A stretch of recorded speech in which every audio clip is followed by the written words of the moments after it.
The village of Volintiri is about as remote as you can get in Europe, set in the rural southeast of Moldova, one of the poorest and least visited countries on the continent. It is only a couple of miles away from a little-used border with Ukraine.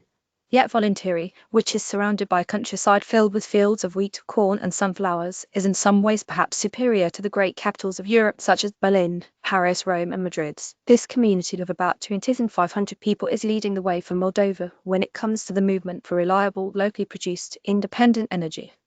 At a time of increasing global conflict, it aspires to be a place where the supply of power does not depend on anything from outside and stands as proof that community-based renewable energy systems can help cut emissions and bills, while engaging citizens in the urgent green energy transition. And simple steps have been taken to improve energy efficiency, such as the deployment of energy-efficient light bulbs and the installation of insulation within the walls of the town hall. It's already ensuring us a partial energy independence, says HNCU.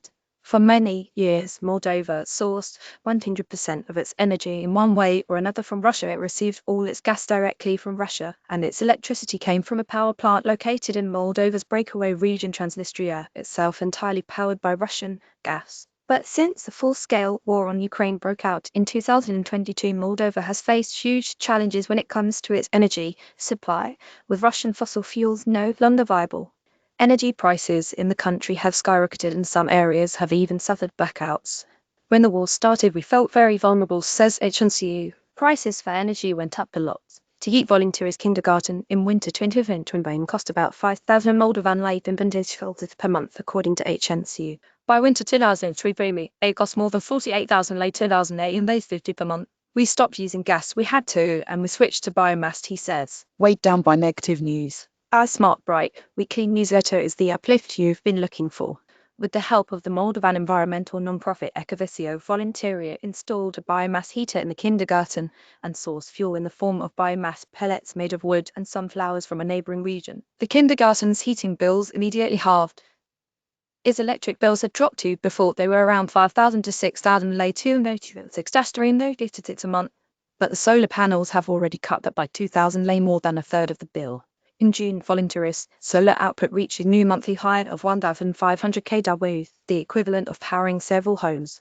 Green energy is in my DNA, my blood, says HNCU. As a mayor, I want to leave something good behind. Volintiri's early success is part of the wider transformation of Moldova's energy supply towards local renewables, namely solar and wind power. This incredible shift has taken place with impressive speed. In 2021, just 3% of Moldova's energy came from renewables, according to Konstantin Borosin, the Secretary of State for Moldova's Ministry of Environment. 4 years later, the average is now up to 25%, and that can reach something like 40% on particularly sunny and windy days. We have made more progress in 2 to 3 years than many countries had in a decade, says Borosin. The energy crisis served as an impulse. Renewables are contributing to our energy security. Renewables have helped halve energy bills in parts of Volintiri, credits PTEs. Now Moldova is looking to build on those advances by encouraging energy systems run and owned by citizens. In 2024, the government passed a regulation giving the green light to communities for energy from renewable sources, allowing cooperatives to be set up and to link their local renewable energy sources, like solar panels, to the grid. Volintiri is one of several pilot municipalities in Moldova, along with Nisponi, Tomai, Vilapmi, Zabresti, Hutinte, Strasny, and Mindresti.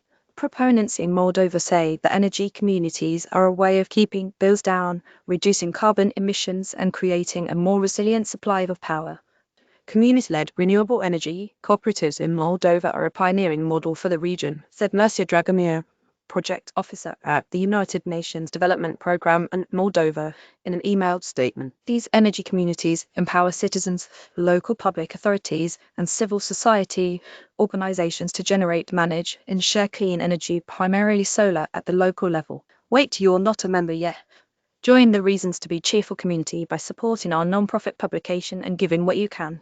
Join Cancel Anytime. The UNP is currently working with 3 Moldovan non-profits to scale up energy communities across the country. These communities are not only about energy, they are about local resilience, democratic participation and economic inclusion, added Dragomir. Moldova's initiative echoes a similar one in the European Union. In 2020, the Repower EU plan proposed that member states adopt the political objective of creating one energy community per municipality with a population of more than 10,000. Energy communities can be an effective means of restructuring our energy systems by empowering citizens to drive the energy transition locally and directly benefit from better energy efficiency, lower bills, reduced energy poverty, and more local green job opportunities, the plans say. Long-standing projects, such as France's, Enercoop and Germany's EWS have shown the proven benefits of community-led approaches, securing hundreds of thousands of members and customers to the renewable energy networks.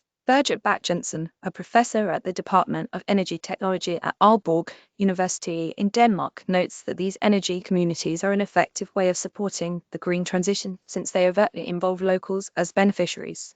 People who are running their local energy communities, they engage, they gain much more knowledge. They have a kind of ownership, she says. Depending on the context, local energy communities also can play diverse roles, adds Bak-Jensen. For